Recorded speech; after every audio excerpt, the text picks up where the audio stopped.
Hi, I'm Zibby Owens, and you're listening to the award-winning podcast, Moms Don't Have Time to Read Books. Please sign up for my newsletter at zibbyowens.com for weekly updates about my podcasts, events, and more. Also, follow me on Instagram at Zibby Owens and also at Moms Don't Have Time to Read Books. And finally, join my virtual book club called Zibby's Virtual Book Club, which meets every other Tuesday at 2 p.m. Eastern Time until 3 p.m. and features half an hour of book club discussion followed by 30 minutes of Q&A with the author whose book we've just discussed.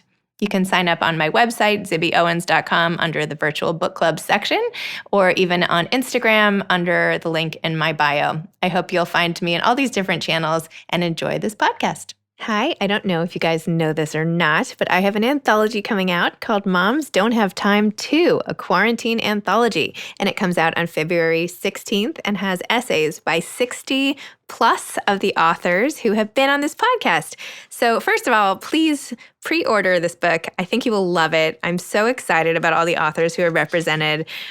Just to give you a few, Chris Bajalian, Jewel Parker Rhodes, Ashley Prentice Norton, Gretchen Rubin, Rima Zaman, Eileen Zimmerman, and that is just from the first page of the multi-page table of contents. So please pick up this book, Moms Don't Have Time To, a quarantine anthology. It's available anywhere you buy books, Amazon, bookshop.org, and your local independent bookstore. So please pick up a copy. And also, I want to invite you listeners to my fundraiser / launch party the night it comes out on February 16th, a Tuesday at 7 p.m.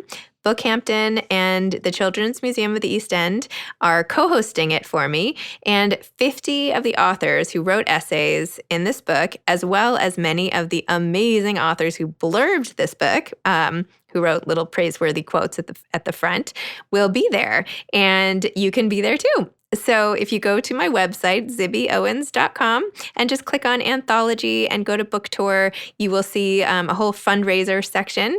And for $50, you can attend. You'll get a copy of the book, and you'll get to schmooze on Zoom with all of these amazing authors. This is like going to be the literary happening of February. So please come. I would love to see you all in person on Zoom, I guess, but even see some of your faces. I know so many of you are really loyal listeners, and that makes me really happy. All proceeds of the book and the fundraiser are going to the Susan Felice Owens Program for COVID-19 Vaccine Research at Mount Sinai Health System, and it is named after my husband's mother, who passed away from COVID over the summer, which many of you followed along on Instagram as I recounted that horrific experience. So all the proceeds are going there. The cost includes the price of a book. So thank you for supporting this effort and for supporting my book. I can't wait to see you there. Today's episode is brought to you by Page and Pairing.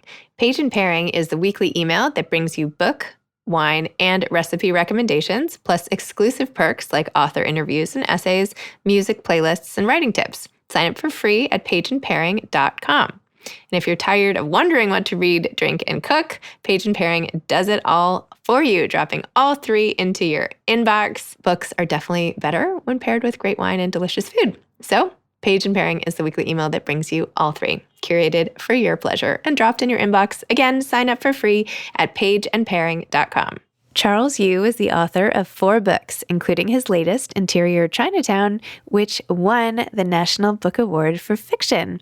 It was also a finalist in Le Prix Médicis Étranger and longlisted for the Andrew Carnegie Medal for Excellence in Fiction. He has received the National Book Foundation's 5 Under 35 Award, has been nominated for 2 Writers Guild of America Awards for his work on the HBO series Westworld, and has also written for shows on FX, AMC, Facebook Watch, and Adult Swim. His fiction and nonfiction have appeared in a number of publications, including The New Yorker, The New York Times Magazine, The Atlantic, Wired, Time, and Plowshares. Charles's book that we're talking about in this podcast is called The Only Living Girl on Earth, and it was a Scribd original, Scribd. And if you aren't familiar with Scribd, you definitely need to check it out because I didn't know about it, to be honest with you, which somehow I don't know how I missed it. But anyway, it has amazing original works by fantastic authors like Charles Yu and Elizabeth Berg and so many others, and also copies of lots of children's books. So now my kids can pick out a copy of their favorite book when we're at bedtime and we get to go on Scribd and they pick a book. So anyway, SCRIBD, and we're talking about Charles Yu and his Scribd original today. Welcome, Charles. Thanks so much for coming on Moms Don't Have Time to Read Books. Thanks, Zibby. I'm excited to be here. You sound it. I'm sorry. I am excited. No, I'm kidding. You don't have to sound it. I'm excited to talk to you because I just finished, when was it? Last month, watching the National Book Awards on my iPad on my laptop as I took it through the house as I put all my kids to bed and was watching. And then I saw you on there winning and crying and being so excited. And I was like, who's this guy? I've got to get to know him. And here we are. So it was great. So congratulations. Thank you. What was that experience like for you? Let's just jump in there. It was really strange. I was not expecting at all to win. I literally didn't write anything down. So Roxane Gay said my name, or said the title of the book, and my son, who was sitting right next to me, he's 11, he and I just started screaming at each other. We didn't know what to do. My wife was one chair over, and she and I had been drinking champagne that my publisher had sent, congratulations, it's so exciting to be a finalist. And I was honestly ready to I thought this was going to be a teachable moment. This is how you experience, disappointment in front of your kids. And then I didn't, and then I won. And I was so excited that I forgot to thank my wife and kids and my parents, a lot of them, their stories and experiences that inspired the book. And I just felt gutted right away. So it was this mix of one of the most exciting times of my life. And then immediately, I literally blanked. It was awful. So, oh, well, I'm sure they didn't hold it against you. I mean, everybody understands, right? I hope. I don't know. I hold it against myself. Oh, well, I mean, maybe this speaks to your bigger character that you could go and win this big accolade and yet find the negative in it. I don't know. Maybe. Or maybe I should just write things down. Yeah, next time you'll be prepared to win. Setting expectations. So your new story, first of all, I had not even been familiar with Scribd until I read your story. And now I am obsessed and my kids are using it and I'm using it. And it is the greatest app for all sorts of books and stories, including Scribd Originals, which your new story, The Only Living Girl in the World, is featured on. So how did you link up with Scribd? And then I want you to tell listeners, if you don't mind, a little about that story.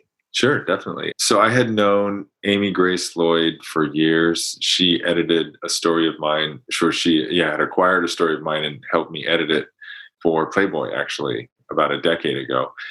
And we had always stayed in touch. And she came to me early, about a year ago, saying, do you have anything that might be sort of longish and enough that it could stand alone, not a short story, but something that, someone might want to read for a decent amount of time. And I thought, well, one, I thought that's a cool idea, just how often do I just want half an hour or 45 minutes worth of reading? I can't quite get into a whole book right now. I've got kids. So I'm like, well, how do I find that thing? So I thought that was cool. And I had this story that I'd been working on for years that, needed some polishing up. And so Amy and I worked on it together over the course of several months, and Scribd is publishing it, which is really exciting to me. So neat.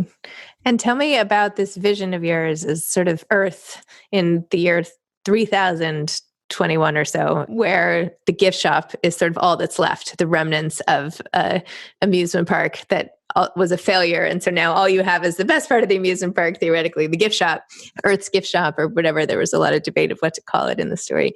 Where did this whole vision come from? This abandoned Earth because of climate change and all the rest? Yeah, it was inspired by a story of Ray Bradbury's There Will Come Soft Rains, in which, the story is basically told through the point of view of an automated house. When he wrote it, it was, far sci-fi. Now it's almost reality, right? This idea of completely smart home, and all that survives are kind of the gadgets. And it's just such an interesting lens through which, you can look at, who we are and what we leave behind. But also, really to me, that it was this kind of form of, I guess, archaeology or anthropology told. And so I was invited years ago to write in a tribute anthology to Bradbury. And So I took that story as my inspiration and thought of what if, all that survived of human civilization was our souvenirs and our tchotchkes and stuff you'd find in like a gas station gift shop. So that's where the seed of the story came from. And I imagine Jane, this young woman whose job it is to basically sit there all day and wait for the occasional tourist, in their spaceship to fly by and try to hawk their, the keychains, like come to Earth. It's really fun, that sort of thing. So, and I like that you found a way to get some mother-daughter drama right in the beginning there of, pushing the limits and fighting and, real life dialogue, except of course the limits are like outer space and instead of like, going down to God knows where, but. Right. Yeah. Jane's mom works off planet, but you're right. It's the same mother-daughter dynamic, which we've got a 13-year-old daughter and an 11-year-old son. So I'm witness every day to many mother-daughter conversations. Quarantining with teens. Unique challenge. Very interesting time. Another planet sometimes might sound nice. But so how did you get into writing to begin with? When did you know you were a writer? How did you get started? I started writing, well, I guess going way back, I started writing poems when I was a kid. We took a class trip to Yosemite and I don't know what got into me, but I just started like writing these little things down. I guess I called them poems. I don't really know what they were, but my teacher thought they were, my teacher wanted to encourage them. And so he sent them to like the local paper and the local paper printed them saying, look, this 8-year-old kid wrote some poems.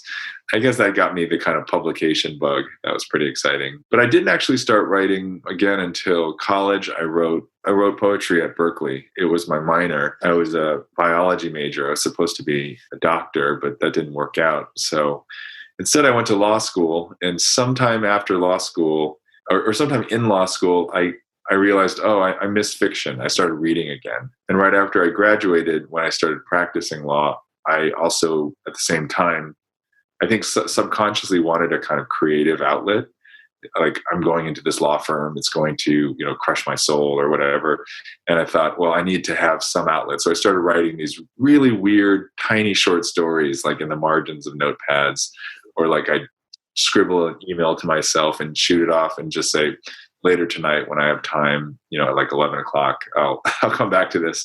So I started writing those short stories right at the same time I was practicing law. And then it just took off from there. It was a very slow build. Do you still practice law on the side or no? I stopped a few years ago because I started writing for TV and that became the new day job. But for more than a decade, I was writing stories. I started to get them published. It turned into a first short story collection for which I was paid like, less than I made as a lawyer in like 2 weeks or something. It was like, this is, it was very clear from the beginning, this is not going to be a replacement for your job. This is something I love to do. And I think in a lot of ways that was liberating to not think of writing as my livelihood, and so, but I kept publishing books and eventually started to, I think especially because I live in Los Angeles, or I did at the time, I started to meet people in TV and film. And through one of those people, an executive at HBO, I think I got kind of in the mix for this TV job on HBO. And I got the job. I don't know how. And so that's when I switched about 6 years ago. And tell me about the TV shows you've been involved in. I know there have been many. Yeah. The first show I was on was Westworld, which was this big sci-fi. I guess it's safe to say it's dystopian. It's based on the 1973 Michael Crichton film of the same name, where it's this futuristic theme park where rich people can go and like basically pretend to be sort of in the Wild West, whatever narrative suits them. On top of that, though, there's this kind of meta element because the show is not just about the people enjoying the park, but it's actually, in many ways, it's more about the people who work at the park and are creating these robots and also telling the stories. So it was like meta science fiction. And I literally thought I had created a skill set of writing meta science fiction that nobody would ever want, but it turns out somebody wanted it. So I got that job. And I think it also helped that one of my bosses, Lisa Joy, was a former lawyer. So maybe she had some like sympathy for me. So I worked on that. I worked on a show for AMC called Lodge 49, which is no longer, but it was this great kind of world of characters and atmosphere created by a fiction writer named Jim Gavin. And he's just an incredibly talented writer. And he made this show along with Peter Ocko, who's an experienced showrunner. And so I got to work on that for a bit and see a very different kind of vibe. I've worked on Legion for FX, which is Noah Hawley's show. I worked on a really, really fun show on Facebook Watch, starring Elizabeth Olsen, called Sorry for Your Loss. And it's about a young widow who is basically dealing with the aftermath of losing her husband at like the age of 30. And it's just incredible performances, and created by this writer named Kit Steinkellner, who has already done many things, but I know will go on to write so many more things because she's incredibly talented. And so, yeah, and I worked for Alan Ball on the show called Here and Now on HBO, which lasted one season with a really fun group of writers, and getting to meet and work with Alan Ball was amazing because I loved 6 Feet Under. Yeah. It was one of the things that made me want to write for TV, actually, and then to actually meet him and then have him be my boss. So great. It's pretty good. That's amazing. No, I don't know why I give you my whole resume. That was too much, probably. It wasn't. I'm interested. I mean, I had read about it. I had read about you and your work and everything, but it's always really neat to hear, from the person who's been doing all this stuff and how that it sort of tracked in your own life. So no, don't worry about it. That was great. There's obviously a different, my understanding of TV writing is a lot of it happens in writers' rooms and you have to be very collaborative, whereas short story writing, perhaps, or novels and fiction is much more of a solitary pursuit. Do you have a preference, or do you like having the mix of both in your life? I mean, if I had to choose only one, it would be solitary, but I do enjoy the mix. I think the two things are sort of, feeding each other. And I like being around people, especially in an environment where there's like free food and it's really fun. I mean, it's not something that most, short story writers or novelists experience this. Some people call it like a team sport. It sort of feels like soccer or hockey. It's like you pass the ball, you don't know exactly where it's going to lead. And then sometimes you'll just see the conversation develop into something that you just couldn't have, anticipated just a few minutes ago. And just also getting to see how other writers' minds work, in a really deep way. I mean, other than reading like the Art of Fiction interviews in the Paris Review or places like that where they go really deep and you're like, okay, this helps me understand how this person thinks and works. It's really hard to get that kind of insight in someone else's, method, I guess. So seeing it firsthand is pretty fun. What do you have coming up next? What are you working on after this?